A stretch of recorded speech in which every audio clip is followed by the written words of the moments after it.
Hello guys, मैं professor Yogesh Chaudhary. बेटा आप लोगों को पढ़ाऊंगा सीए फाउंडेशन का अकाउंट्स। आप लोगों का स्वागत है प्रो विद्या पे। शुरुआत करते हैं बेटा हम लोग अकाउंट्स की। और एक चीज क्लियर कर देता हूँ, ये सिर्फ सीए फाउंडेशन का अकाउंट्स नहीं रहेगा हम लोगों का। ये इंटर में जाके आप लोगों को इंटर में जाके काफी हद तक हेल्प करने वाला है, ठीक है। तो यहाँ पे एक अच्छा बेस हम क्या कर लेंगे बेटा, बोलो जल्दी से, क्रिएट कर लेंगे, जो कि काफी हद तक हम लोग को वहां पे क्या करेगा, हेल्प करेगा। तो चलो शुरुआत करते हैं बेटा हम लोग अकाउंट्स की।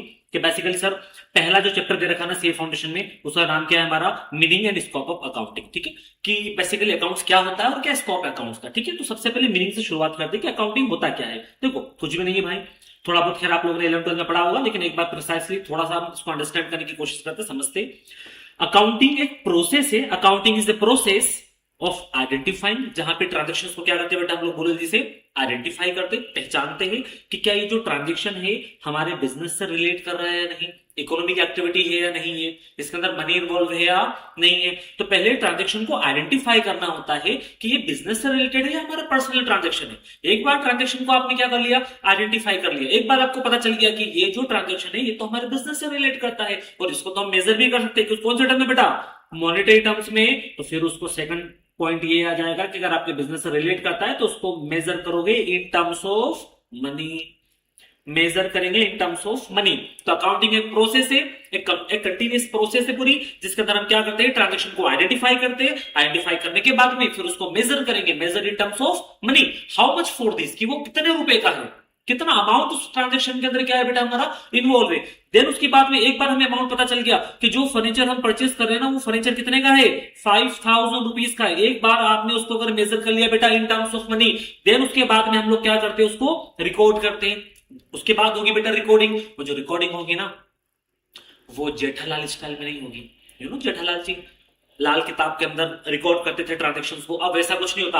अब जो रिकॉर्डिंग होगी ना आप लोगों की, वो होगी जर्नल एंट्री के फॉर्म में। क्या बोलना बेटा, मैं जर्नल एंट्री के फॉर्म में होगी। मतलब every transaction is to aspect, one is debit another one is credit. मतलब हम लोग क्या करेंगे, प्रॉपर जर्नल एंट्री के फॉर्म में रिकॉर्ड करेंगे, ना कि पुराने स्टाइल में, ठीक है क्या। तो थर्ड हो जाएगा हमारा, हम ट्रांजेक्शन को रिकॉर्ड कर लेंगे। कैसे रिकॉर्ड करेंगे बेटा, बोलो, जर्नल एंट्री के फॉर्म में रिकॉर्ड करेंगे, ठीक है। जर्नल एंट्री पास कर लिया आपने, ठीक है। लेकिन सर जो जर्नल एंट्री पास करते हैं ना, वो तो क्या होती है हमारी, मिक्स होती है। मतलब गुड्स परचेस किया तो भी रिकॉर्ड कर लिया, बिल्डिंग परचेस की तो उसको भी रिकॉर्ड कर रखा है, फर्नीचर भी रिकॉर्ड कर रखा है, मशीन भी रिकॉर्ड कर रखी है, एक्सपेंसेस भी रिकॉर्ड कर रखे हैं, इनकम भी रिकॉर्ड कर रखी है। तो हम क्या करते हैं पता है, फिर वो जो मिक्स ट्रांजेक्शन जो हम लोगों ने जर्नल एंट्री के फॉर्म में रिकॉर्ड कर रखा है ना, उसको फिर हम लोग क्लासिफाई करते। क्या करते बेटा, बोलो, क्लासिफाई करते। क्लासिफाई करते मतलब फर्नीचर वाली चीजें सारी कहां चली जाएगी, फर्नीचर अकाउंट के अंदर। मशीन वाली चीजें कहां चली जाएगी, जितनी भी मशीन खरीदी बेटा आपने, मशीन अकाउंट के अंदर। जितनी भी बिल्डिंग खरीदी ना, तो जितने भी ट्रांजेक्शन रिकॉर्ड कर रखे आपने बिल्डिंग के नाम के, वो सब उठाने का और बिल्डिंग अकाउंट में रिकॉर्ड करने का। नेक्स्ट उसके बाद में जितना भी आपने गुड्स खरीदा है बेटा आप लोगों ने, वो सब कहां चले जाएगा आप लोगों का, परचेज अकाउंट के अंदर। जितना भी गुड सेल किया आपने वो कहां चले जाता है, सेल्स अकाउंट के अंदर। ये क्या किया, ये जो मिक्स ट्रांजेक्शन थे ना, क्या बोल रहा बेटा मैं, ये जो मिक्स्ड ट्रांजेक्शन थे ना हमारे, हमने इनको क्लासिफाई कर दिया, ग्रुपिंग ऑफ सिमिलर ट्रांजेक्शंस। इससे क्या होगा पता है, कोई ईयर एंड में अगर आपसे पूछेगा ना कि बताओ आपने टोटल बिल्डिंग कितने रुपए की परचेस की, तो क्या बेवकूफ जैसे सारे ट्रांजेक्शंस चेक करोगे क्या फिर से आप लोग, कि भाई कहां हमने बिल्डिंग वॉरंटी लिख रखा है, कहां कहां बिल्डिंग परचेस की हम लोग, कुछ नहीं करना आपको। You just need to check your building account. आपको क्या चेक करना बेटा, सिर्फ आपका बिल्डिंग अकाउंट चेक करना है। अपने बिल्डिंग अकाउंट का क्या लगा लेना बेटा, टोटल लगा लेना, पता चल जाएगा टोटल बिल्डिंग कितने की परचेस की है। इसी को बोलते हैं हम लोग लेजर। तो हमने क्या किया, देखो सबसे पहले ट्रांजेक्शन को आइडेंटिफाई किया, आइडेंटिफाई करने के बाद उसको मेजर किया मॉनेटरी टर्म्स में। मॉनेटरी टर्म्स में वो मेजर हो रहा था तो हमने उसको रिकॉर्ड कर लिया। कैसे रिकॉर्ड किया बेटा हमने, उसको बोलो, उसको रिकॉर्ड किया बेटा हम लोगों ने जर्नल एंट्री के फॉर्म में। जर्नल एंट्री पास करने के बाद में हैंड टू हैंड हम चीजों को क्या कर देते हैं, उनके सेपरेट अकाउंट में ट्रांसफर कर देते हैं। That is the classification. Classification बोले तो ग्रुपिंग ऑफ सिमिलर ट्रांजेक्शन। मतलब फर्नीचर वाली चीजें फर्नीचर अकाउंट में, मशीन वाली चीजें मशीन अकाउंट में, बिल्डिंग वाली चीजें बिल्डिंग अकाउंट में। तो जितने जितने भी ट्रांजेक्शन बिल्डिंग के वो सब बिल्डिंग अकाउंट में चले जाएंगे, जितने भी ट्रांजेक्शन बेटा आपके मशीन के वो सब मशीन अकाउंट में चले जाएंगे, जितने भी ट्रांजेक्शन आप लोगों के फर्नीचर के वो सब फर्नीचर अकाउंट के अंदर चले जाएंगे। समझ गए बात को क्या, तो इसको बोलते हैं ग्रुपिंग ऑफ ट्रांजेक्शन। अब क्या होगा, जब जो furniture, machine, building, purchase, sales, इन सबका जो टोटल आएगा ना, या बोल सकते हैं इन सबका जो बैलेंस आएगा लास्ट में, क्या आएगा बेटा, इनका बैलेंस आएगा। वो बैलेंस हम लोग ट्रांसफर करते हैं कहां पे, ट्रायल बैलेंस के अंदर, जो कि नेक्स्ट स्टेप है, उसको हम बोलते हैं, पता है क्या, समराइजिंग। नेक्स्ट स्टेप है आप लोगों की बेटा, उसको बोलते हैं समराइजिंग। समराइजिंग मतलब होता है कंक्लूजन। कंक्लूजन बोले तो मोरल ऑफ द स्टोरी। पूरे थ्रू आउट द ईयर जो आप लोगों ने बिजनेस किया है, थ्रू आउट द ईयर बेटा आप लोगों ने जो ये न्यूमेरस ट्रांजैक्शंस किए हैं, अल्टीमेटली इनका इफेक्ट क्या निकल के आया, आपको प्रॉफिट हुआ या लॉस हुआ, आपकी एसेट्स इंक्रीज हुई या डिक्रीज हुई, तो क्या हुआ ये पता करने के लिए हम लोगों को कुछ बनाना पड़ता है। क्या बनाते बेटा, देखना जरा। एक तो ट्रायल बैलेंस बनाते हैं हम लोग। ट्रायल बैलेंस हमें ये पता चल जाता है कि कहीं हम लोगों ने अकाउंटिंग गलत तो नहीं कर रही है, क्योंकि उसका नाम ही क्या बेटा, बोलो, ट्रायल बैलेंस, जिसमें एरर स्पॉट हो जाती है ना। डेबिट साइड का कॉलम क्रेडिट साइड के कॉलम से मैच होना चाहिए, नहीं हुआ तो हम समझ जाएंगे कि अच्छा कहीं ना कहीं हम लोगों ने मिस्टेक की, तो पहले उसको करेक्ट कर लेंगे। करेक्ट करने के बाद बेटा हम बनाते स्टेटमेंट ऑफ P&L पहला, दूसरा बनाएंगे बेटा बैलेंस शीट दूसरी। ये दो मेन स्टेटमेंट हमारे बन जाते हैं, इसको बोलते हैं समराइजिंग। समराइजिंग बोले तो conclusion, moral of the story. Through out the year जो बिजनेस किया, जो रिस्क लिया आप लोगों ने, जो इतने मल्टीपल ट्रांजेक्शंस किए ना, उसका रिजल्ट क्या निकल के आया, आपको प्रॉफिट हुआ है या लॉस हुआ है, ये पता चल जाएगा बेटा। क्या करके, बोलो जल्दी से, स्टेटमेंट ऑफ P&L बना के। क्या करके बेटा, बैलेंस शीट बना के। ये चीज आप क्या कर सकते हो, पता कर सकते हो। लेकिन बैलेंस शीट कभी भी शुरुआत में नहीं बनेगी, फर्स्ट डे को नहीं बनेगी। क्यों? क्योंकि सबसे पहले तो बेटा आपको ट्रांजेक्शन रिकॉर्ड करने पड़ेंगे ना मेरे भाई। तो इसलिए हम क्या करते बताए, ये पूरी प्रोसेस फॉलो करते। पूरी प्रोसेस चलती है थ्रू आउट द ईयर। कब तक चलती है, ये लेजर बनाते रहते हैं हम, कब तक बेटा, 31 मार्च तक। फिर साल के आखिरी में 31 मार्च को हम लोग बनाते हैं हमारा प्रॉफिट एंड लॉस अकाउंट, हम बनाते हैं हमारी बैलेंस शीट, जो कि फाइनली कंक्लूड करती है कि कितना हमने पैसा कमाया, हमें प्रॉफिट हुआ या लॉस हुआ है, हमारी बैलेंस शीट की पोजीशन क्या है। तो ये समझ में आया कि आप लोगों को। इसके बाद में बेटा जब आप कंक्लूजन ड्रॉ कर लोगे, यहां से चीजों को जब कंक्लूड कर लोगे कि अल्टीमेटली हम लोग को प्रॉफिट हुआ है, और इस बार जो प्रॉफिट हुआ है ना, वो प्रीवियस ईयर के कंपैरिजन में ज्यादा हुआ है। क्या बोल रहा हूं बेटा मैं, इस बार जो प्रॉफिट हुआ है वो प्रीवियस ईयर के कंपैरिजन में ज्यादा हुआ है। इस बार हमारी एसेट्स इंक्रीज हुई है, कंपैरेटिवली हमारी लायबिलिटीज डिक्रीज हो गई है। ये सारी चीजें आपने पता कर ली ना, ये सब समरी है बेटा, ये कंक्लूजन है। तो इसको क्या करना, आप इसको आराम से एनालाइज करना, फिर इसको इंटरप्रेट करना। इंटरप्रेट करना मतलब होता है बेटा चीजों को सिंप्लीफाई करना, चीजों को आसान करना। तो इसको आप सिंप्लीफाई करना, क्योंकि देखो अकाउंट्स में होती है टेक्निकल लैंग्वेज यूज, वो टेक्निकल लैंग्वेज हर कोई नहीं समझ सकता। अब जितने भी इन्वेस्टर्स हैं जो बेटा हमारी कंपनी में पैसा लगा के बैठे, क्या लगता है आपको सारे इन्वेस्टर क्या कॉमर्स फील्ड से बिलोंग करते होंगे क्या? अरे कुछ डॉक्टर्स होंगे, कुछ इंजीनियर्स होंगे, उनको थोड़ी ना समझ में आ रहा है भाई क्या कैपिटल, क्या लायबिलिटी, क्या एसेट्स, है ना। दुनिया भर के आउटस्टैंडिंग एक्सपेंसेस, प्रीपेड एक्सपेंसेस नहीं समझ पाएंगे सारी चीजें वो। तो आप उनको इंटरप्रेट करो। इंटरप्रेट करना मतलब होता है टू मेक समथिंग सिंप्लीफाई, चीजों को सिंप्लीफाई बनाना, चीजों को सिंपल करना, है ना। टू मेक समथिंग सिंपल, तो चीजों को आसान बनाना। तो ये इंटरप्रेट करेंगे हम लोग। इंटरप्रेट जब हो जाएगी, है ना, मतलब आसान करके उसको हम क्या करेंगे बेटा, बोलो, कम्युनिकेट करेंगे। कम्युनिकेट करना मतलब अल्टीमेटली उसको क्या करना, सामने वाले को इन्फॉर्म करना, समझाना, बताना कि देखो भाई इस बार हमारी कंपनी का इतना प्रॉफिट हुआ है, इस बार हमारी कंपनी का इतना लॉस हुआ है। किसको बताओगे? हमने बोला इंटरेस्टेड यूजर्स को बताएंगे। कौन है भाई इंटरेस्टेड यूजर्स? जो हमारी कंपनी में पैसा इन्वेस्ट करके बैठे हुए, वो बैंक जो हमारी कंपनी को लोन दे के बैठी हुई है भाई, वो कस्टमर्स जो हमारी कंपनी के प्रोडक्ट परचेस करके बैठे हुए। सर कस्टमर्स को क्या लेना देना है? अरे बताऊंगा भाई, उस मुद्दे पे भी हम लोग आएंगे। अभी यहां तक समझना कि काफी सारे इंटरेस्टेड यूजर्स होते हैं जिनको हमारी कंपनी के प्रॉफिट एंड लॉस से फर्क पड़ता है। तो उन लोगों को हमें क्या करना पड़ेगा बेटा, ये चीज कम्युनिकेट करना पड़ेगी। आई होप आप लोगों को ये प्रोसेस समझ में आई होगी। क्या बोल रहा बेटा मैं, अकाउंटिंग एक प्रोसेस है। सर पहले तो प्रोसेस का मतलब बताता हूं।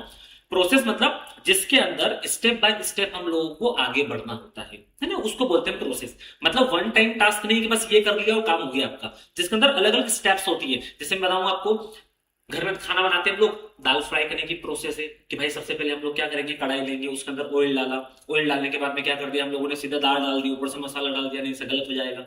अभी क्या गलत हो जाएगा, पहले दाल डालो, ऊपर से मसाला डालो, फिर पानी डाल दो, बनेगी तो दाल ही ना। अरे दाल बन जाएगी लेकिन वो स्वाद थोड़ी आ पाएगा जो आना चाहिए, वो टेस्ट थोड़ी आ पाएगा जो आना चाहिए। तो मैं भी तो वही बोल रहा हूं भाई, आप अकाउंटिंग चाहो तो कैसे भी कर लो, आपकी किताब है, जैसे लिखना है वैसे लिख लो। जेठालाल जी भी लिखते थे, लेकिन वो रिजल्ट नहीं मिल पाएगा जो आपको मिलना चाहिए। अगर आपको प्रॉपर रिजल्ट चाहिए, आप चाहते हो कि आपकी books of account true and fair view दे, आप चाहते हो कि आपकी books of account that is statement of P and और बैलेंस शीट पे लोग भरोसा करें, उसके लिए तो फिर आपको सिस्टमेटिक अकाउंटिंग करना पड़ेगी भाई। तो आप चाहते हो कि आपकी जो दाल फ्राई कर रहे हो वो टेस्ट हो उसके अंदर, तो टेस्ट तभी आएगा जब उसकी प्रॉपर प्रोसेस को आप क्या करोगे, फॉलो करोगे। सेम चीज यहां पे भी है, अकाउंटिंग एक अच्छा रिजल्ट तभी निकाल के देगी बेटा जब इसकी प्रोसेस को फॉलो करेंगे। तो क्या आपको इसकी प्रोसेस समझ में आई क्या? हाँ सर हाँ, अब तो आ गई। सबसे पहले ट्रांजेक्शन को आइडेंटिफाई करना, whether it is belongs to our business और नॉट, ये हमारे बिजनेस से बिलोंग भी करता है या नहीं। बिलोंग करता है भाई, बिजनेस के ट्रांजेक्शन है तो फिर उसको मेजर कर लो। कैसे? इन टर्म्स ऑफ मनी, मनी के टर्म्स में मेजर कर लेंगे बेटा हम लोग। नेक्स्ट उसके बाद में फिर क्या करेंगे, हम उसको रिकॉर्डिंग करेंगे, वो भी जर्नल एंट्री के फॉर्म में। किस फॉर्म में बेटा बोलो? जर्नल एंट्री के फॉर्म में। नेक्स्ट रिकॉर्ड करने के बाद में जैसे ट्रांजेक्शन को रिकॉर्ड किया, हाथों हाथ उसको उसके सेपरेट अकाउंट में रिकॉर्ड कर देंगे, ठीक है ना। फर्नीचर परचेज किया तो फर्नीचर में, मशीन किया तो मशीन में, बिल्डिंग है तो बिल्डिंग में, परचेस है तो सॉरी गुड्स है तो परचेस अकाउंट में, गुड्स को सेल किया है तो सेल्स अकाउंट में।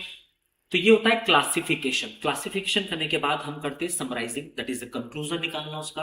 तो वो होगा बेटा स्टेटमेंट ऑफ पे एंड और बैलेंस शीट से। स्टेटमेंट ऑफ पे एंड आपकी कंपनी का बताता है प्रॉफिट एंड लॉस। क्या बताता है बता बोलो जल्दी से? Profit and loss. वो जो बैलेंस शीट है ना, वो बताती है हमारे बिजनेस की फाइनेंशियल पोजीशन। आगे डिटेल में डिस्कस कर रहा हूं उसको बेटा मैं, ठीक है ना। तो ये हो गया भाई समराइजिंग। समराइजिंग को एनालाइज और इंटरप्रेट करने के बाद फाइनली हम कम्युनिकेट कर देते हैं। किसको कम्युनिकेट करेंगे बेटा बोलो?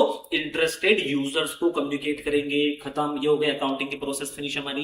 अब आगे आते हैं कि सर ये जो अकाउंटिंग आपने की ना, इसका ऑब्जेक्टिव क्या है, क्या बेनिफिट मिलेगा बेटा हम लोगों को क्या करने का, अकाउंटिंग करने का ऑब्जेक्टिव क्या है भाई? ऑब्जेक्टिव ये है कि सबसे पहले तो हम क्या करना चाहते हैं, मेंटेन करना चाहते हैं बेटा रिकॉर्डिंग। क्या करना चाहते हैं बेटा आप लोग? रिकॉर्डिंग मेंटेन करना चाहते हैं। तो इसलिए हम लोग क्या करें बोलो, अकाउंटिंग कर रहे हैं, क्योंकि आफ्टर ऑल हम लोग है तो ह्यूमन बींग ना, और ह्यूमन बींग का नेचर ही क्या होता है, चीजों को भूल जाना। तो भाई अगर हम रिकॉर्ड नहीं करेंगे तो हम भूल जाएंगे ना। इसलिए भी हम ट्रांजेक्शन को क्या करते हैं, तो रिकॉर्ड करते हैं। कितने न्यूमेरस ट्रांजेक्शन होते हैं हमें याद नहीं रहेंगे कि किससे कितना पैसा लेना है और किसको कितना पैसा देना है। तो अगर बेटा ये चीज आपको याद रखना है तो उसके लिए क्या करो, चीजों को रिकॉर्ड कर लो। तो हम चीजों को रिकॉर्ड कर लेते हैं। तो लिखा हुआ है accounting is used for the maintenance of systematic records of all financial transaction in the books of accounts. Even the most brilliant executive, अरे भाई कितना ही दिमाग वाला आदमी हो, कितना ही माइंडेड मैनेजर हो, cannot accurately remember the numerous amount of varied transactions। वो एक्यूरेटली सारे ट्रांजेक्शन को रिमेंबर नहीं कर सकता, याद नहीं रख सकता भाई। तो इससे बेटर है कि उसको क्या कर लो आप, जितने भी सेल्स परचेस इनकम एक्सपेंस सब भाई प्रॉपर तरीके से क्या कर लो, उसको बोलो रिकॉर्ड कर लो। इसे हम बोलते हैं hence a proper and complete record of all business transactions are kept regularly। ऐसा भी नहीं कि पूरे हफ्ते का एक बार रिकॉर्ड करेंगे भाई, ये ट्रांजेक्शन्स तो आपको रेगुलरली रिकॉर्ड करना है। मतलब दिमाग में बात फिट कर लो कि जर्नल एंट्री जो होगी ना भाई, ये तो रेगुलर ही होगी। ट्रांजेक्शन को रिकॉर्ड तो रेगुलर बेसिस पे करना है, ठीक है सर। तो पहला ऑब्जेक्टिव हो गया हमारा कि ट्रांजेक्शन को हम क्या करना चाहते हैं बेटा बोलो, रिकॉर्ड, मतलब मेंटेन करना है। तो मेंटेन करना रिकॉर्ड हम लोगों को, इसलिए क्या करना पड़ती है बोलो, अकाउंटिंग। पहला ऑब्जेक्टिव हो गया रिकॉर्ड मेंटेन करना। दूसरा ऑब्जेक्टिव क्या है, कैलकुलेट करना sir profit and loss. Yes, investor ने पैसा लगा रखा है, बेवकूफ थोड़ी है। वो भी चाहते हैं कि आपकी कंपनी ग्रो करे, कंपनी को प्रॉफिट हो। कंपनी को प्रॉफिट होगा तो उनके शेयर्स की प्राइस बढ़ेगी, उनको रिटर्न में डिविडेंड मिलेगा उन लोगों को, ठीक है ना। तो अल्टीमेटली क्या होता है ना, एम्प्लॉइज भी उसकी, एम्प्लॉइज की नजर भी प्रॉफिट होती है, क्योंकि कंपनी को प्रॉफिट होगा तभी तो एम्प्लॉइज का क्या होगा बेटा, इंक्रीमेंट होगा, प्रमोशन होगा। तो सबकी नजर होती है प्रॉफिट पे। और अगर आपको प्रॉफिट और लॉस पता करना है ना, तो उसके लिए हम लोग क्या बनाते बोलो, statement of profit and loss बनाते हैं। इसलिए एक ऑब्जेक्टिव हमारी अकाउंटिंग का ये भी होता है कि हमें क्या पता करना होता है, प्रॉफिट एंड लॉस। और प्रॉफिट एंड लॉस तभी बना पाओगे ना जब आप लोगों ने क्या कर रखा बेटा बोलो जल्दी से, ट्रांजेक्शन को रिकॉर्ड कर रखा हो। ट्रांजेक्शन को अगर आपने रिकॉर्ड ही नहीं किया होता प्रॉपर, अगर आपने लेजर ही नहीं बनाए होते, तो क्या आप स्टेटमेंट ऑफ पेंडल बना लेते, क्या नहीं बना पाते। जब स्टेटमेंट ऑफ पेंडल ही नहीं बना पाते तो क्या आपको प्रॉफिट एंड लॉस पता चलता मेरे भाई, नहीं पता चलता। समझ गए क्या? हाँ सर हाँ, अब तो समझ गए। तो द ओनर जो है ना बिजनेस का, are think to have an idea about the, अरे मैं बोल रहा हूं ओनर को छोड़ो, आउटसाइडर जो होता है ना बेटा, उनकी नजर भी कहां होती है, प्रॉफिट पे होती है, कि बिजनेस को प्रॉफिट हो रहा है या लॉस हो रहा है, ठीक है ना। हर कोई जानना चाहता है कि फर्म जो है हमारी वो प्रॉफिट मेकिंग बिजनेस है या लॉस मेकिंग बिजनेस है। अब ये तो कब पता चलेगा, जब आप स्टेटमेंट ऑफ पेंडल बनाओगे। और स्टेटमेंट ऑफ पेंडल तब बना पाओगे ना जब आपने अकाउंटिंग की होगी। क्लियर है? नेक्स्ट आगे थर्ड पे आ जाते बेटा। थर्ड बोलता है depiction of financial position. Third objective है हमारे अकाउंटिंग का। अकाउंटिंग क्यों पढ़ते हैं हम लोग? Depiction of financial position. Depiction मतलब होता है बेटा शो करना, दर्शाना, कोई चीज दिखाना। क्या दिखाएगा? अकाउंटिंग क्या दिखाती है? हमारी फाइनेंशियल पोजीशन दिखाती है। तो बेटा एक चीज क्लियर कर देता हूं मैं, when it comes to financial position, when it comes to financial position, जब बात फाइनेंशियल पोजीशन की आती है ना, तो किसी का मकान देख के, किसी की कार देख के आप उसकी पोजीशन नहीं बता सकते। किसी भी बिजनेस की बड़ी बड़ी बिल्डिंग देख के, मल्टी स्टोरी बिल्डिंग्स देख के आप उसकी फाइनेंशियल पोजीशन का अंदाजा नहीं लगा सकते। अगर आपको उसकी फाइनेंशियल पोजीशन का अंदाजा लगाना हो ना, तो मेरे भाई आप चेक करना उसकी बैलेंस शीट, आप चेक करना उसकी बैलेंस शीट, बैलेंस शीट में देखना उसकी लायबिलिटी कितनी है और उसकी एसेट्स कितना है। तो किसी की भी फाइनेंशियल पोजीशन पता करना हो ना बेटा, तो उसकी एसेट्स और लायबिलिटी देखो तो ही पता चल पाएगा। तो मैं ये बोलना चाह रहा हूं कि जो बैलेंस शीट होती है ना, ये दिखाती है बेटा अपनी फाइनेंशियल पोजीशन, कि आपके पास टोटल एसेट्स कितने की है और लायबिलिटी कितने की। पता चला मैंने एक बंगलो बना लिया, कितने का? 3 करोड़ रुपीस का। एक कार खड़ी कर ली, कितने की बेटा बोलो? 1 करोड़ रुपीस की। टोटल कितने का मालूम हो गया? मैं 4 करोड़ का। मेरी कॉलोनी वाले लोगों को लगता है अरे सर तो बहुत रईस है, बंगलो बनाए शानदार और बाहर रखी हुई मर्सिडीज। इनसाइड में ही जानता हूं कि मेरा मकान भी फाइनेंस पे है और कार भी फाइनेंस पे, दोनों लोन पे है। पास वाले शर्मा जी छोटा सा मकान है बेचारे का, 50 लाख की कीमत रखने वाला मकान है, वो छोटी गाड़ी है, लेकिन दोनों पे कोई फाइनेंस नहीं है। मतलब शर्मा जी के पास टोटल प्रॉपर्टी भी पता है कितने की? अराउंड कुछ 80 लाख रुपीस की, लेकिन फाइनेंस कुछ भी नहीं है। मतलब शर्मा जी के पास सिर्फ और सिर्फ एसेट्स ही एसेट्स है, और मैं देखूंगा तो मेरे पास सिर्फ लाइबिलिटी लाइबिलिटी, एसेट तो कुछ नहीं मेरे पास। तो देखा जाए ना तो वो शर्मा जी लाख गुना फाइनेंशियली मुझसे साउंड है, वो ज्यादा साउंड है बेटा, उनकी फाइनेंशियल कंडीशन ज्यादा अच्छी मुझसे, क्योंकि मेरे पास बोरोइंग ज्यादा है, लोन ज्यादा है, लाइबिलिटी ज्यादा है, लेकिन एसेट्स क्या बेटा मेरी कम है। एसेट्स है ही नहीं, पूरा ही लोन है, इसके अलावा एसेट्स ही नहीं मेरे पास में। तो इसलिए मैं इतना सा बोल रहा हूं बेटा कि जब भी किसी की फाइनेंशियल पोजीशन की बात आए, जब फाइनेंशियल पोजीशन की बात आए, तो आपके दिमाग में एक ही चीज चलना चाहिए, that is the balance sheet. आपके दिमाग में एक ही चीज चलना चाहिए, फाइनेंशियल पोजीशन पता करना है ना, उसकी बैलेंस शीट देख लो। उसने कितनी महंगी वॉच पहन रखी उससे पता नहीं चलेगा, उसने कितने ब्रांडेड कपड़े पहन रखे उससे पता नहीं चलेगा। आप चेक करना उसके पास प्रॉपर्टीज कितने की है, एसेट्स कितने की है, और कंपैरेटिवली लायबिलिटी कितनी उसके ऊपर है। ठीक है ना? तो आसानी से बता पाओगे कि बंदा फाइनेंशियली साउंड है या नहीं है। तो किसी की भी फाइनेंशियल पोजीशन पता करने के लिए सिर्फ और सिर्फ क्या देखने का? Balance sheet. किसी की इनकम देखना है, अगर आपको किसी की अर्निंग कैपेसिटी देखना है, तो आप देख लेना प्रॉफिट एंड लॉस अकाउंट। तो मैं नोट डाल रहा हूं, आप भी लिख लो बेटा, मैं भी लिखवा देता हूं जल्दी से। नोट डालो जल्दी से, क्या लिखोगे? अगर आपको प्रॉफिट एंड लॉस पता करना है तो क्या बनाएंगे बेटा हम लोग? बोलो, statement of P and L. Statement of P and L जो है ना, किसी भी बिजनेस की, किसी भी बिजनेस की बेटा अर्निंग, अर्निंग कैपेसिटी बताता है। क्या बताता है? बोलो, अर्निंग कैपेसिटी। लेकिन जब बात आती है ना बैलेंस शीट की, तो बैलेंस शीट बताती है बेटा किसी भी बिजनेस की फाइनेंशियल पोजीशन। इसको इसको इसलिए हम पोजीशन स्टेटमेंट भी बोलते हैं बेटा। क्या बोलते? बोलो, पोजीशन स्टेटमेंट भी। तो आप है ना बैलेंस शीट जो है ना, बैलेंस शीट बताती बेटा किसी भी बिजनेस की क्या? Financial position. इसलिए हम लोग बेटा इसको पोजीशन स्टेटमेंट भी बोलते हैं, इसलिए हम इसको पोजीशन स्टेटमेंट भी बोलते हैं। आया समझ में? क्या तो अभी फिलहाल हम पढ़ रहे बेटा ऑब्जेक्टिव ऑफ अकाउंटिंग। पहला ऑब्जेक्टिव क्या है कि भाई हम लोग क्या करना चाहते हैं? बोलो, रिकॉर्ड्स मेंटेन करना चाहते हैं। क्या बोल रहा हूं बेटा? बोलो, रिकॉर्ड्स मेंटेन करना है तो अकाउंटिंग करना पड़ेगी। पहला ऑब्जेक्टिव यही था हमारा, रिकॉर्ड मेंटेन करना, क्योंकि मल्टीपल ट्रांजेक्शन होते हैं, अगर हम रिकॉर्ड नहीं करेंगे तो हम भूल जाएंगे। दूसरा, हमें कैलकुलेट करना है प्रॉफिट एंड लॉस, और प्रॉफिट एंड लॉस कैलकुलेट करने के लिए हमें बनाना पड़ेगा statement of P and L. और स्टेटमेंट ऑफ पेबल तभी बनेगा जब हम लोगों ने क्या कर रखा हो? ट्रांजेक्शन को रिकॉर्ड कर रखा हो, दैट इज अकाउंटिंग करना पड़ेगी। ठीक है? नेक्स्ट, तीसरा ऑब्जेक्टिव है कि हमें क्या पता करना होता है बेटा? Financial position. और मैं जैसे ही बोल रहा हूं फाइनेंशियल पोजीशन, आपके दिमाग में क्या आना चाहिए? Sir, balance sheet. बोलो बेटा, क्या होगा? बोलो, बैलेंस शीट, क्योंकि बैलेंस शीट ही किसी बिजनेस की फाइनेंशियल पोजीशन दिखाती है। और बैलेंस शीट तब बन पाएगी ना जब आपने क्या किया हो बेटा? बोलो, ट्रांजेक्शन को रिकॉर्ड, आपने बनाया हो लेजर, आपने क्या किया हो बेटा? लेजर के बाद में जो भी लेजर के बैलेंस आए, मशीन, फर्नीचर, बिल्डिंग, इन सबके बैलेंस बैलेंस शीट में कहां जाएंगे? Asset side. और क्रेडिटर, बैंक लोन, इन सबके बैलेंस कहां जाएंगे? Liability side. ये लेजर का बैलेंस तो ट्रांसफर करेंगे बेटा हम लोग कहां पे? या तो पेंडल में या फिर बैलेंस शीट में। तो बैलेंस शीट तभी बन पाएगी जब आपने लेजर बना रखा हो, और लेजर तभी बनेगा जब आपने जर्नल एंट्री पास की हो। मतलब पूरा का पूरा रोल किसका बेटा? अकाउंटिंग का है। अकाउंटिंग करोगे तो ही पेंडल बना पाओगे, अकाउंटिंग करोगे तो ही बैलेंस शीट बना पाओगे। फोर्थ ऑब्जेक्टिव आ जाते हैं, टू नो सोल्वेंसी पोजीशन। अगर किसी की भी आपको सोल्वेंसी पोजीशन पता करना है, सोल्वेंसी पोजीशन मतलब बेटा होता है debt repaying capacity, liability discharge करने की कैपेसिटी। अगर पता करना है कि बंदा लाइबिलिटी को डिस्चार्ज कर भी पाएगा या नहीं। अब वो लाइबिलिटी बेटा भले शॉर्ट टर्म हो या लॉन्ग टर्म लाइबिलिटी हो, पता करना है हम लोग को। देखना, by preparing balance sheet we can find out information regarding the business ability to meet its liability in short term and long term as well as। आई बात समझ में क्या कि कोई बिजनेस अपनी शॉर्ट टर्म या लॉन्ग टर्म लायबिलिटी डिस्चार्ज कर पाएगा या नहीं कर पाएगा, ये चीज चेक करना है तो उसकी बैलेंस शीट देख लो आप। तो ये अकाउंटिंग आपको किसी की सॉल्वेंसी पोजीशन पता करने में भी बेटा हेल्प कर रहा है। आया समझ में क्या। और last, providing accounting information to the users. अब जितने भी हमारे यूजर्स है उसको क्या प्रोवाइड करेगा ये accounting information according to the information generated by accounting process. हमारी अकाउंटिंग प्रोसेस से जो भी इंफॉर्मेशन जनरेट हुई है ना वो हम कम्युनिकेट करते हैं। किसको करते हैं बेटा बोलो, यूजर्स को। किसके फॉर्म में, रिपोर्ट बनाते हैं, स्टेटमेंट्स बनाते हैं, ग्राफ बनाते हैं, चार्ट बनाते हैं। आपने देखा भी होगा रेशियो एनालिसिस किया था हम लोगों ने 12th क्लास में, तो वहां पे रेशियोज में क्या होता है ना, चीजें सिंप्लीफाई हो जाती है, इजीली समझ में आता है। अच्छा इनका ग्रोस प्रॉफिट रेशियो 20% है, मतलब कोई भी समझ सकता है कि ठीक है भाई जितना भी अर्न करते हैं उसका 20% इनका ग्रोस प्रॉफिट होता है, लेकिन इनका नेट प्रॉफिट होता है 15%। ये इजीली समझ में आता है। तो चीजों को सिंप्लीफाई करना। या फिर आपने देखा होगा हम बनाते थे comparative size statement, common size statement, है ना, या फिर आप ग्राफ बना लो या चार्ट बना लो।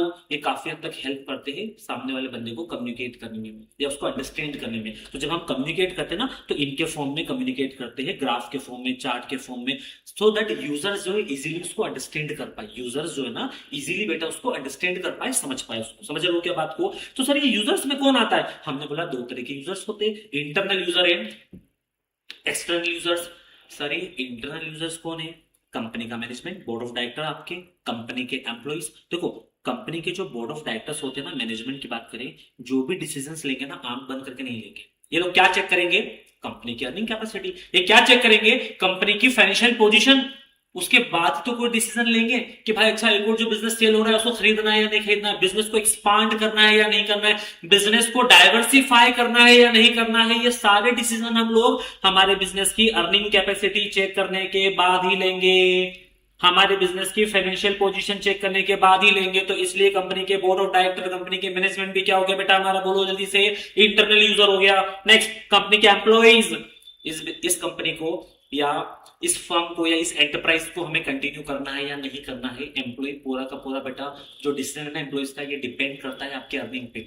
अगर आपकी लॉस मेकिंग फर्म है, आपको लगता है आप एम्प्लॉइज को वो चीज दे पाओगे जो आपको देना चाहिए, उतना प्रमोशन हो पाएगा जितना होना चाहिए उन लोगों का, नहीं, कहीं ना कहीं उन लोगों का एक्सप्लोटेशन होना है। फिर इसके एम्प्लॉइज भी क्या चाहते हैं पता है बेटा, कि ऐसी फर्म में काम करे जो प्रॉफिट मेकिंग हो। प्रॉफिट मेकिंग फर्म में क्या होता है पता है आपको, प्रमोशन होता है टाइम टू टाइम, इंक्रीमेंट होता है, एक अच्छा अमाउंट मिल जाता है उन लोगों को as a salary, as a wages. इसलिए एम्प्लॉइज की नजर भी कहीं ना कहीं होती है हमारे फाइनेंशियल स्टेटमेंट पे, that is the statement of P&L and balance sheet. Next owner.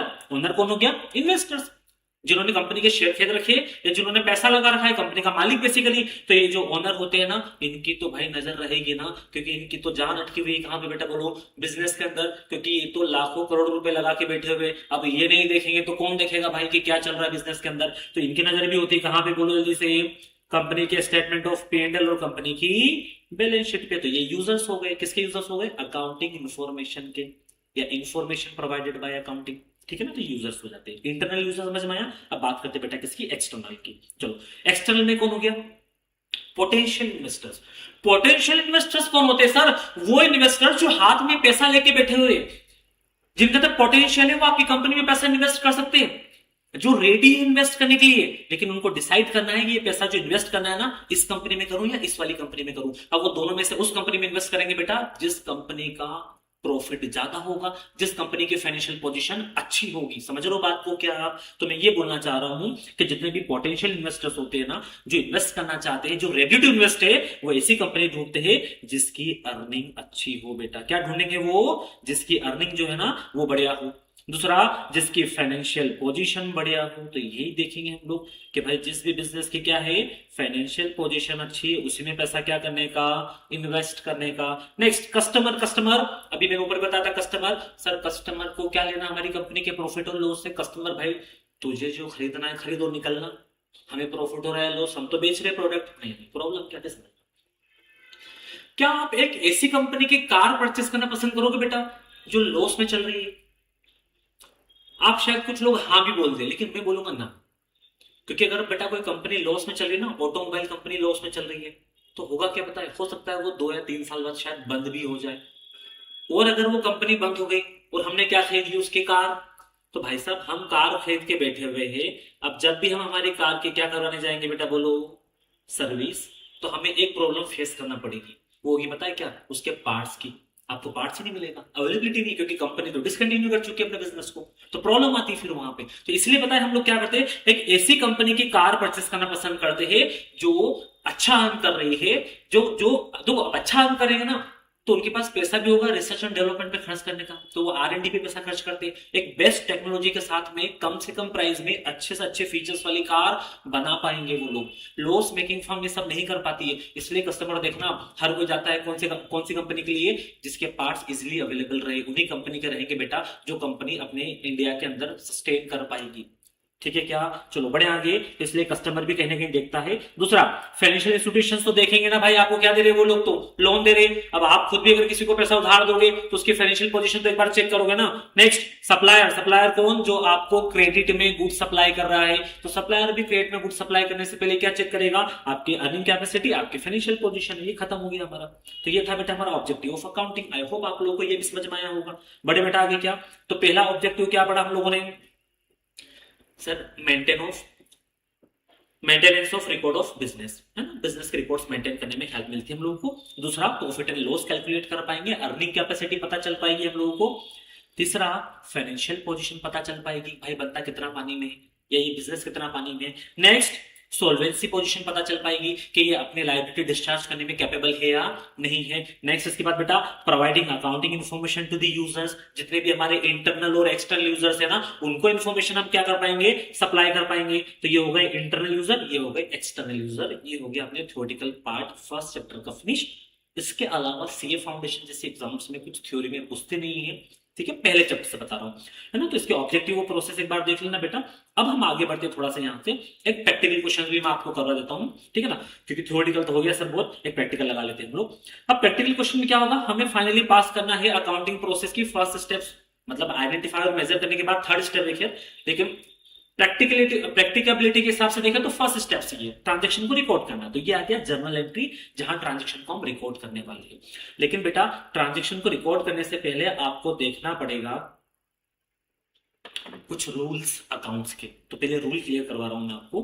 देखो, हमने अकाउंटिंग के जो रूल्स है ना, वो तो वैसे तो हमने बेसिकली 3 पार्ट में डिवाइड करके, पहला पर्सनल अकाउंट, दूसरा रियल अकाउंट और तीसरा बेटा नॉमिनल अकाउंट।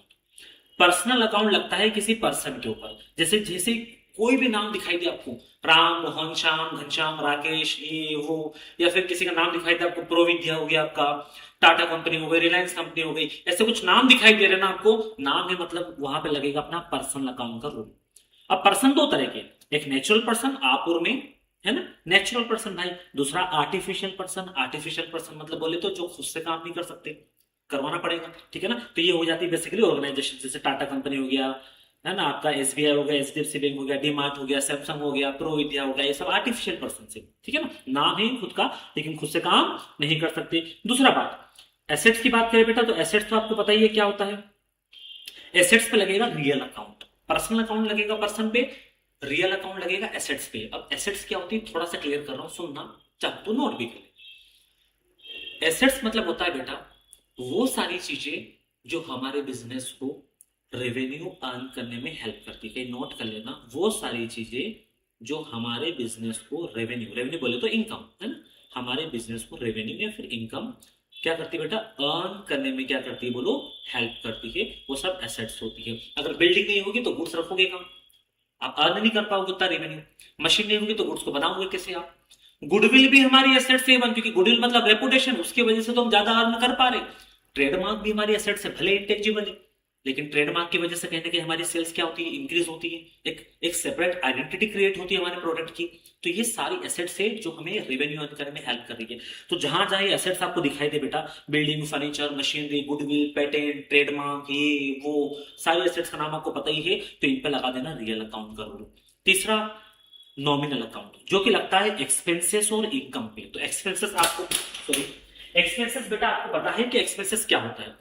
एक्सपेंसेस बोले तो सर वो सारे खर्चे जो कि हम रेवेन्यू अर्न करने के लिए करते हैं। क्या बोला बेटा, बोलो, वो सारे खर्चे जो कि हम रेवेन्यू को अर्न करने के लिए करते हैं वो सारे एक्सपेंसेस होते हैं। और इनकम आपको पता ही है, गुड्स सेल के जो गुड्स सेल करके जो भी इनकम आ रही है या फिर बिजनेस से रिलेटेड और कहीं से कोई दूसरी इनकम आ रही है उसको हम लोग क्या बोलेंगे, बोलो जल्दी से, इनकम। समझ गए क्या? चलो तो अभी इसके रूल समझ के, पर्सनल अकाउंट बोलता है कि जब भी कोई बंदा कोई चीज रिसीव करेगा तो उसको हम डेबिट कर देंगे, that is the debit the receiver, और दूसरा है क्रेडिट द गिवर। ठीक है, वैसे तो मैं बता देता हूं आपको फ्रैंकली, इस रूल का यूज मैं नहीं करने दूंगा आप लोगों को। सबसे तफियानुसी रूल है, घटिया रूल है सबसे, इसका यूज होना भी नहीं चाहिए क्योंकि एक टाइम पे आके फेल हो जाएगा। दो एंट्री ऐसे दूंगा ना मैं जहां पे ये रूल काम ही नहीं करेगा आप लोगों का। फर्जी रूल है, 11 12 तक ठीक था अगर आप लोगों ने पढ़ा है तो, सिलेबस का पार्ट है, अपने मॉड्यूल में भी लिखा हुआ है, इसे मैंने डाल दिया, पढ़ लो, पढ़ा भी दिया मैंने आपको कि जब भी पर्सनल अकाउंट आएगा debit the receiver credit the giver. लेकिन जब हम थोड़ा अच्छे लेवल के इंटरेस्ट पास करेंगे ना वहां फंस जाओगे अगर ये वाला रूल यूज करोगे तो, वहां ये रूल यूज नहीं करना है। इस रूल को रिप्लेस कर देगा हमारा एसेट्स वाला रूल और लायबिलिटी वाला रूल, बहुत बढ़िया रूल्स है। तो ये वाला रूल्स यूज करेंगे हम, तो पहला वाला तुमने कट कर दिया, यूज नहीं करना। दूसरा बेटा, रियल अकाउंट किसके ऊपर लगता है बेटा, बोलो, एसेट्स के ऊपर। तो रियल अकाउंट बोलता है debit what comes in, business में जो भी आ रहा है उसको डेबिट कर दो, बिजनेस से जो भी जा रहा है उसको क्रेडिट कर दो, जो भी मतलब एसेट्स। अगर बिजनेस से बेटा एसेट्स आ रही है हम डेबिट करेंगे, बिजनेस से अगर एसेट्स जा रही है हम क्रेडिट करेंगे। नेक्स्ट, नॉमिनल अकाउंट बोलता है जितने भी एक्सपेंसेस एंड लॉसेस है ना इनको डेबिट करेंगे, जितने भी इनकम एंड गेन है ना बेटा इनको क्रेडिट करेंगे, that is a debit all the expenses and losses, credit all the income and gain. ठीक है क्या? नेक्स्ट, ये बहुत बढ़िया रूल है, इसको आप नोट कर लेना, आराम से लिखना, तरीका बता रहा हूं कैसे लिखना है। जैसे लिखना बेटा, asset is equal to, bracket में लिखना असेट्स का हमेशा बैलेंस कैसा होता है बेटा, बोलो, डेबिट बैलेंस होता है। फिर नीचे लिखना लायबिलिटी, लायबिलिटी का हमेशा कैसा बैलेंस होता है, क्रेडिट बैलेंस हमेशा। अगर कोई अकाउंट आपने ओपन किया है जो कि लायबिलिटी का अकाउंट है, कुछ भी हो जाए, धरती हिले आसमान, या तो उसका बैलेंस जीरो रहेगा या फिर क्रेडिट ही रहेगा। एसेट्स की बात करूं, एसेट्स का अगर आपने लेजर बनाया है, एसेट्स का अगर आपने लेजर बनाया है या तो उसका बैलेंस जीरो रहेगा या फिर डेबिट रहेगा। एसेट्स का लेजर जब भी बनाओगे कभी भी क्रेडिट बैलेंस नहीं हो सकता, इसलिए रूल बन गया कि एसेट्स का हमेशा बैलेंस कैसा होता है बेटा, बोलो, डेबिट, और लायबिलिटी का हमेशा बैलेंस कैसा होगा, क्रेडिट। या तो होगा ही नहीं या फिर होगा तो ये होगा। ठीक है, चलो, जब भी अब हमारी एसेट्स क्या होगी समझना, जब भी हमारी एसेट्स क्या होगी बेटा, बोलो, इंक्रीज, तो हम उसको क्या करेंगे, डेबिट करेंगे। जब भी हमारी एसेट्स क्या होगी, डिक्रीज, हम हमेशा क्या करेंगे, उसको क्रेडिट करेंगे। सुनना कैसे याद रखना है, एसेट्स का बैलेंस कैसा होता है भाई, डेबिट। तो जिसका जैसा बैलेंस होता है ना, जब वो चीज इंक्रीज होगी उसको वही करेंगे, मतलब जिसका जैसा बैलेंस होता है। एसेट्स का बैलेंस कैसा होता है बेटा, बोलो, डेबिट। तो जब एसेट्स क्या होगी, इंक्रीज होगी, तो हम क्या करेंगे बेटा, उसको बोलो, डेबिट ही करेंगे। और जब एसेट्स क्या होगी आपकी, डिक्रीज होगी, तो उसका उल्टा कर देना, हम क्रेडिट कर देंगे। दूसरा, फिर से याद रखना, जिसका जैसा बैलेंस होता है, लायबिलिटी का बैलेंस कैसा होता है, क्रेडिट। जब वो इंक्रीज होगी तो उसको वही करेंगे, मतलब इंक्रीज हो रही तो उसको क्रेडिट ही करो। अपोजिट, जब डिक्रीज होगी तो हम उसको डेबिट कर देंगे, फिर हम लोग, याद रहेगा, जिसका जैसा बैलेंस है, जब वो चीज इंक्रीज होगी तो उसको वही करना है। जैसे एसेट्स का बैलेंस डेबिट है तो जब भी एसेट्स इंक्रीज होगी तो उसको डेबिट ही करेंगे। लायबिलिटी का बैलेंस आपका क्रेडिट है तो जब भी लायबिलिटी इंक्रीज होगी उसको हम क्रेडिट ही करेंगे। समझ गए क्या? समझ गए, समझ गए। चलो समझ गए तो जल्दी से क्वेश्चन लगा लेते हैं जनरल एंट्री का, आप लोगों को भी समझ में आ जाएगा, मुझे भी समझ में आ जाएगा। ठीक है ना? Siyaram and sons started business with cash. Siyaram and sons ने 50,000 के साथ बेटा बिजनेस शुरू किया। कुछ नहीं करना है, थोड़ा सा लॉजिकली जाते हैं, ये रहा हमारा बिजनेस और ये रहा भाई इसका ओनर, ये रहा इसका ओनर। ओनर बिजनेस के अंदर क्या लगा रहा है, कैपिटल लगा रहा है। ओनर बिजनेस के अंदर क्या लगा रहा है, कैपिटल। समझ गए ना? ओनर बिजनेस के अंदर जो भी चीज इन्वेस्ट करता है उसको कैपिटल तो बोलेंगे हम लोग। चलो क्या क्या लगा रहा है बेटा, ये कैश, कैश से शुरुआत कर रहा है 50,000 की। चलो तो ओनर ने 50,000 रुपए लगाए बिजनेस में, उसको क्या बोलते हैं बेटा हम, कैपिटल। तो ये आ गई 50,000 की कैपिटल आपकी, तो इसको लिख लेंगे हम, बिजनेस में लगा दी भाई ने कैपिटल। अब एक अकाउंट्स का हमारे रूल है जिसको हम लोग बोलते हैं एंटिटी कॉन्सेप्ट। नेक्स्ट लेक्चर में आपको देखने को मिलेगा बेटा, डिटेल में पढ़ा रखा है मैंने सारे रूल्स वहां पे, है ना। तो बिजनेस एंटिटी कॉन्सेप्ट क्या बोलता है आपका, कि from accounting point of view, क्या बोल रहा बेटा मैं, अकाउंटिंग पॉइंट ऑफ व्यू से जब भी आप अकाउंटिंग करोगे ना तो हम ओनर और बिजनेस दोनों को आपस से या दोनों को एक दूसरे से अलग मानते हैं। ओनर और बिजनेस दोनों को एक दूसरे से अलग मानते हैं। जब दोनों को अलग मान रहे हो तो फिर ओनर भाई बिजनेस से जो पैसा लगा रहा है, ओनर जो बिजनेस में पैसा लगा रहा है, फिर वो अलग है तो फिर वो आपके लिए क्या हो जानी चाहिए, लायबिलिटी। क्योंकि वो तो कोई और हुआ ना आपके लिए, आप अलग ये अलग, जब दोनों अलग है तो इससे पैसा क्यों लिया आपने, और अगर आपने इससे पैसा लिया है तो ये पैसा आपको रिटर्न करना पड़ेगा, तो बिल्कुल रिटर्न करना पड़ता है भाई। जब भी बिजनेस बंद होगा, जब भी हमारे बिजनेस का क्या होगा, बोलो जल्दी से, वाइंडिंग अप होगा, जब भी हमारे बिजनेस का वाइंडिंग अप होगा, तो ये पैसा हमें क्या करना पड़ेगा, ओनर को रिटर्न करना पड़ेगा। जब तक मैं रिटर्न नहीं कर देता तब तक ये मेरी क्या रहेगी, लाइबिलिटी रहेगी। लाइबिलिटी समझ गया ना, लाइबिलिटी मतलब होता है बेटा ऑब्लिगेशन टू पे, ऑब्लिगेशन टू पे, किसी को पे करने का ऑब्लिगेशन, ये मेरी लाइबिलिटी रहेगी, ऑब्लिगेशन है। अब आप इतना समझ गए कि ओनर ने बिजनेस के अंदर जो पैसा लगाया वो हमारे बिजनेस के लिए क्या है, लाइबिलिटी है, दैट इज द कैपिटल। तो कैपिटल अगर हमारे बिजनेस के लिए लाइबिलिटी, तो बताओ ना भाई लाइबिलिटी का बैलेंस कैसा होता है, अभी तो पढ़ा हम लोगों ने सर, लाइबिलिटी का बैलेंस होता है क्रेडिट, और हमारे बिजनेस के अंदर लाइबिलिटी बढ़ रही है कम हो रही है, बढ़ रही है सर, अभी तो लगाए 50,000, लाइबिलिटी बढ़ेगी तो क्या करेंगे, क्रेडिट करेंगे, तो ये बनेगी आपकी एंट्री। देखना कैपिटल को मैं करूंगा क्रेडिट, ये रहा टू कैपिटल, कैपिटल को बेटा क्रेडिट कर दिया, कितने से, 50,000 रुपए से। दूसरा बिजनेस के अंदर क्या आ रहा है बेटा, 50,000 का आ रहा है सर कैश, और कैश क्या होता है, कैश हो गया, बिल्डिंग हो गया, फर्नीचर हो गया, मशीन हो गया, डेटर हो गया, ये सब हमारी एसेट्स होती है, और एसेट्स का बैलेंस कैसा होता है भाई, डेबिट, तो हम इसको क्या कर देंगे, डेबिट कर देंगे, तो ये कैश जो है ना डेबिट हो जाएगा। देखो एंट्री, पहली एंट्री जो आपकी बनती है ना, शायद आपने पढ़ा होगा, तो 11th क्लास से पढ़ता है, लेकिन सोचा एक बार उसको अच्छे से एक्सप्लेन भी कर देता हूं मैं। Cash account debit to capital, ये एंट्री क्यों बनी, समझ में आ गया ना आपको, हाँ सर क्यों बनी, क्योंकि जो कैश है वो हमारे बिजनेस की क्या है बेटा, बोलो एसेट्स। आप भी नोट कर लेना, चाहो तो नोट कर लेना प्रॉपर बेटा, है ना, जो कैश है ना वो हमारे बिजनेस के एसेट्स है, और एसेट्स क्या हो रही है, बोलो इंक्रीज हो रही है, तो हम उसको डेबिट करते हैं, तो इसलिए डेबिट कर दिया हमने। दूसरा जो कैपिटल है वो हमारे बिजनेस की क्या है भाई, लाइबिलिटी, और लाइबिलिटी भी बढ़ रही है, तो इसलिए हमने इसको क्या कर दिया, क्रेडिट कर दिया, इसलिए एंट्री पास हुई cash account debit to capital. ठीक है, सेकंड ट्रांजेक्शन पाते हैं लोग, क्या बोल रहे हैं लोग, ये बोल रहे हैं परचेज किया हमने गुड्स, किसमें, कैश में। अब देखो इस ट्रांजेक्शन के अंदर दो चीज हो रही है, क्या हो रहा है भाई, एक तो आपके बिजनेस के अंदर गुड्स जो है ना वो आ रहा है, और आपके बिजनेस से कैश जो है ना वो जा रहा है। गुड्स जो है वो भी एसेट्स है, अरे माल जो रखा हुआ है फैक्ट्री के अंदर वो भी भाई एसेट्स है ना हमारी, दूसरा कैश भी एसेट्स ही है।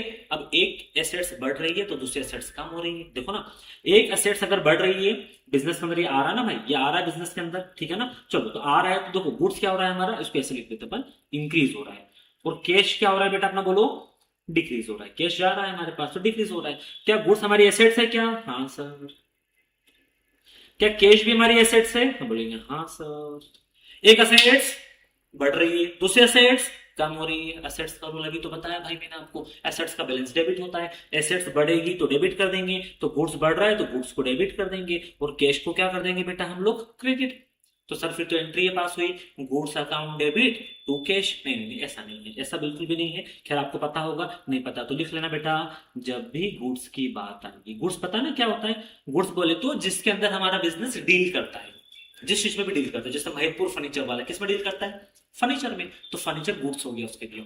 आरके मशीनरी किस में डील करती है, मशीन में, तो उसके लिए मशीन क्या होगी, गुड्स होगी, ठीक है ना। तो गुड्स बोले तो जिस चीज के अंदर हमारा बिजनेस डील करता है, लिख लेना। चलो तो जब भी गुड्स हमारा क्या होगा बेटा, बोलो परचेस होगा, जब भी हम गुड्स को क्या करेंगे बेटा, बोलो परचेस करेंगे, तो उसको रिकॉर्ड करेंगे हम कहां पे, परचेस अकाउंट के अंदर।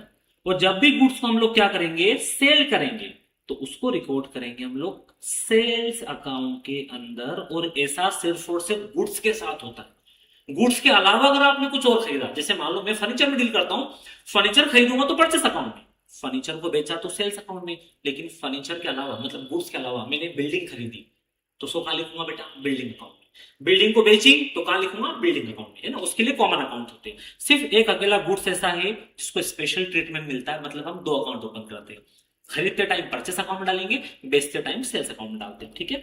चलो बड़े बेटा आगे क्या, तो पहला आप समझ गए होंगे कि सर गुड्स बढ़ रहा है मतलब गुड्स खरीदा हम लोगों ने, और गुड्स खरीदा है, बताओ गुड्स बढ़ रहा है मतलब खरीदा है ना, परचेस किया, तो कहां लिखेंगे बेटा इसको हम, परचेस अकाउंट में। तो एंट्री देखना ये रहा, purchase account debit to cash हो गया 20,000। नेक्स्ट फिर से गुड्स परचेस किया, लेकिन इस बार ये गुड्स कैश में नहीं खरीदा बेटा, कैसे खरीदा हमने, सुभाष नाम लिखा है मतलब उधार में खरीदा है, उधार में खरीदा ना, तो देखो वो घटिया रोल आ गया हमारा, कौन सा वाला, पर्सनल अकाउंट वाला।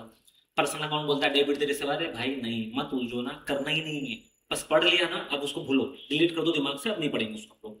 इधर देखना, गुड्स परचेस कर रहे हैं हम लोग, तो बताओ बेटा बिजनेस के अंदर गुड्स आ रहा है कि जा रहा है? सर आ रहा है, तो लिखो यहाँ पे, है ना। हम ट्रांजेक्शन को पहले आइडेंटिफाई करते, प्रॉपर आइडेंटिफाई करो। ये रहा गुड्स, हमने खरीदा, तो खरीदा मतलब बढ़ रहा है, मतलब हमारी एक एसेट्स तो बढ़ रही है सर, तो लिख लो बेटा यहाँ पे एसेट्स, और ये एसेट्स बढ़ रही है। और आपको पता है जब एसेट्स बढ़ती है तो हम डेबिट करेंगे, लेकिन गुड्स तो डेबिट नहीं करूंगा ना, नहीं सर, जब गुड्स खरीदते तो कहां लिखते बेटा हम उसको? परचेस अकाउंट में, तो परचेस अकाउंट डेबिट कर लेंगे, ठीक है। दूसरा, किससे खरीदा भाई आपने ये? सुभाष से। कैश में या क्रेडिट में? सर उधार में खरीदा है मेरे भाई, उधार में खरीदा है ना, तो सुभाष से पैसा लेना है कि सुभाष को पैसा देना है? सर सुभाष को पैसा देना है। सुभाष को पैसा अगर देना है ना आपको, तो ये तो आपकी क्या हो गई? लाइबिलिटी। और लाइबिलिटी का जो बैलेंस है ना, वो कैसा होता है? क्रेडिट। और लाइबिलिटी बढ़ती है तो क्या करते हैं? क्रेडिट ही करते हैं। तो भाई अभी अभी हमारी लाइबिलिटी बढ़ गई, कितने से बढ़ गई? 12,000 से। तो जब लाइबिलिटी बढ़ेगी तो हम उसको क्रेडिट करेंगे। देखना दो चीज हुई यहाँ, एक तरफ एसेट्स आई, एसेट्स भी बढ़ी, उधर लाइबिलिटी बढ़ी। एसेट्स बढ़ती है तो हम डेबिट करते हैं, लेकिन लाइबिलिटी बढ़ती है तो हम क्रेडिट करते हैं। तो ये रूल बन गया हमारा। क्या बन गया बेटा बोलो? एसेट्स को परचेस करेंगे, सॉरी गुड्स को परचेस करेंगे तो कहां लिखेंगे बेटा इसको? परचेस अकाउंट में। डेबिट करेंगे ना, तो लिखेंगे purchase account debit to. To में लिखोगे लाइबिलिटी, लाइबिलिटी को क्रेडिट करेंगे। क्या नाम है लाइबिलिटी का? किसको पैसा देना है? सुभाष, इसलिए ये हो गया टू सुभाष अकाउंट। कितना अमाउंट बेटा बोलो? 12,000। 12,000 देखना इसकी entry, purchase account debit to Subhash account 12,000। 12,000 ये लाइबिलिटी मेरे भाई, इसलिए हमने सुभाष को क्रेडिट किया। मुझे वो जमता ही नहीं मामला कि सर सुभाष से हमने खरीदा ना, तो सुभाष को हो गया गिवर, इसलिए हमने क्या कर दिया? क्रेडिट दी गिवर कर दिया। क्या बात होती है यार, क्या रटे जा रहे हो? डेबिट दी रिसीवर, क्रेडिट दी गिवर। अभी जब बेड डेप्ट और बेड डेप्ट रिकवर आएगा ना, फंस जाएगा आपका रूल, वहां पे काम नहीं करेगा ये वाला, बता रहा हूँ आपको, ठीक है ना। इसलिए वो डेबिट रिसीवर गिवर वाला 11 तक के रहने दो उसको। अब यहाँ दिमाग सीए में नहीं लगाएंगे अपन, सीए बनना है ना तो दिमाग में दो चीज फिट कर लेना, एसेट्स का बैलेंस, मैं तो बोलता हूँ टेटू बनवा लेना, है ना, हाथ पे ड्रॉ करवा लेना टेटू, एसेट्स का बैलेंस डेबिट और लाइबिलिटी का बैलेंस क्रेडिट। जब भी एसेट्स इंक्रीज होगी डेबिट करेंगे, लाइबिलिटी इंक्रीज होगी क्रेडिट करेंगे, खत्म मामला, इतना सही। बाकी कम होगी डिक्रीज होगी तो क्या करना है? उल्टा करना है बस उसका, समझ गए ना। चलो बेटा नेक्स्ट। सर अब हमने खरीदा है फर्नीचर। क्या बेटा फर्नीचर हमारा गुड्स है क्या? नहीं है सर, गुड्स तो हमारा क्या है? जो भी होगा, इन्होंने नाम नहीं बताया गुड्स का, ठीक है ना। कुछ भी ले लो आप, मान लो ये बेचते होंगे कपड़े, ले लो, क्लॉथ ले लो आप, है ना, कपड़ा इनका गुड्स होगा, तो क्लॉथ इनके लिए गुड्स है। तो क्लॉथ जब खरीदेंगे बेचेंगे, जब भी क्लॉथ खरीदेंगे बेटा परचेस अकाउंट में लिखेंगे, क्लॉथ को बेचेंगे सेल्स अकाउंट में लिखेंगे। लेकिन आज इन्होंने क्या खरीदा है? फर्नीचर। तो सर फर्नीचर क्या हो गई सर? दूसरी एसेट्स हो गई गुड्स के अलावा। तो मैं बोल रहा हूं अगर गुड्स के अलावा कुछ और खरीदते हो आप, जैसे मान लो आपने फर्नीचर खरीदा, जैसे आपने बेटा फर्नीचर को क्या किया? परचेस किया, तो इसको कहां लिखोगे? इसको फर्नीचर अकाउंट में लिखना है।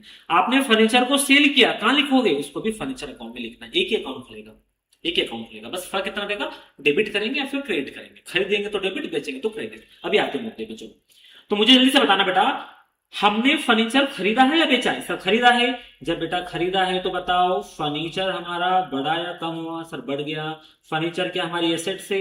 हाँ सर, मतलब एसेट्स बढ़ गई। एसेट्स बढ़ती तो हम क्या करते? सर डेबिट करेंगे। कैसे खरीदा बेटा? कैश में। तो इसकी वजह से हमारा जो कैश है वो बढ़ा या कम हुआ? कैश कम हो गया। कैश हमारी क्या है?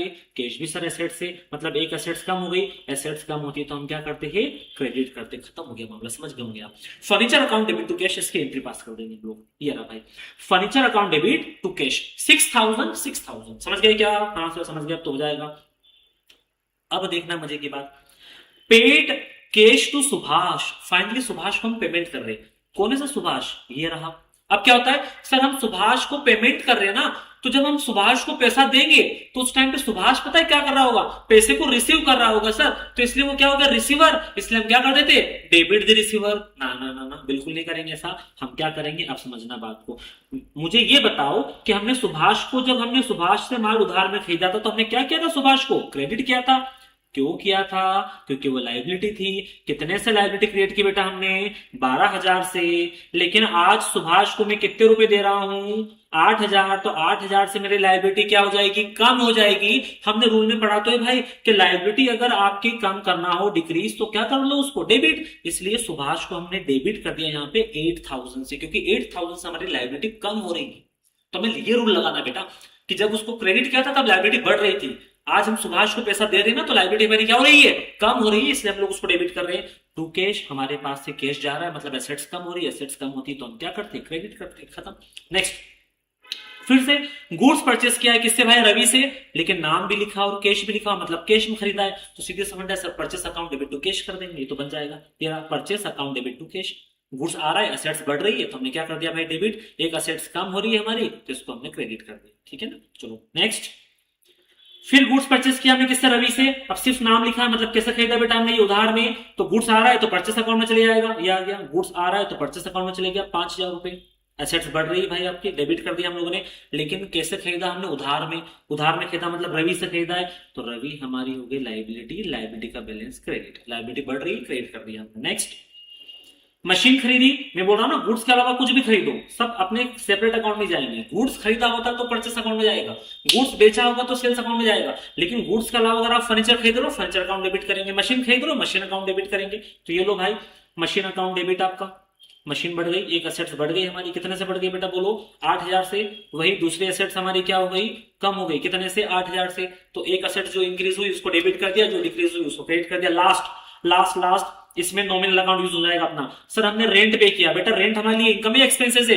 हम बोलेंगे सर एक्सपेंसेस है, तो एक्सपेंसेस के लिए रूल क्या लगेगा, debit all the expenses and losses और credit all the income and gain, तो भाई ये एक्सपेंसेस है तो उसको क्या करेंगे हम, सर डेबिट करेंगे, तो कर दो ना भाई डेबिट, रेंट एक्सपेंसेस है, रेंट पे कर रहा हूँ एक्सपेंसेस है, तो डेबिट ऑल द एक्सपेंसेस, तो रेंट अकाउंट डेबिट, क्योंकि ये क्या बेटा हमारे लिए बोलो एक्सपेंसेस है सर, कितना है का, 400 रुपए का, क्या जा रहा है, एक्सपेंसेस का पेमेंट कर रहा हूं, क्या जा रहा है, कैश, और कैश हमारे बिजनेस की क्या है, एसेट्स या लाइबिलिटी है, सर एसेट्स है, और अगर एसेट्स आपकी क्या हो रही है, कम हो रही है, तो हम लोग क्या करते हैं, एसेट्स कम होती है तो सर हम क्रेडिट करते हैं, खत्म हो गया भाई आपका, ये हो गया जनरल एंट्री, बेसिक रूल्स, और एक कुछ जनरल एंट्री मैंने ड्रॉ करके सिखा दी आपको रूल के हिसाब से। अब इसकी एडवांस लेवल की जो एंट्रीज है ना बेटा, हम लोग उसको नेक्स्ट लेक्चर में क्लासरूम में डिस्कस करेंगे। आई होप आप लोगों को यहां तक समझ में आया होगा, तो एक बार बेटा इस लेक्चर को अच्छे से देख लो, आप समझ लो, कुछ भी डाउट हो लेक्चर में, नेक्स्ट लेक्चर में मिलेंगे बेटा हम क्लासरूम में, वहां पे इसको क्लियर करवा लेना, ठीक है। वैसे तो सारी चीजें कवर कर ली इसके अंदर हम लोगों ने, नेक्स्ट लेक्चर में बेटा आपको सारे प्रिंसिपल्स पढ़ने को मिल जाएंगे, जो भी रूल्स एप्लीकेबल होते हैं हमारे अकाउंट्स के ऊपर, है ना, प्रिंसिपल ऑफ अकाउंटिंग आपके, वो पढ़ के फिनिश कर लेना, और तो कुछ बचता नहीं है, ठीक है। नेक्स्ट बाकी प्रैक्टिकल क्वेश्चन से लगाएंगे हम लोग, ठीक है। चलो, तो आई होप बेटा यहां तक समझ में आया होगा। Bye bye, see you in the next lecture, मिलते हैं।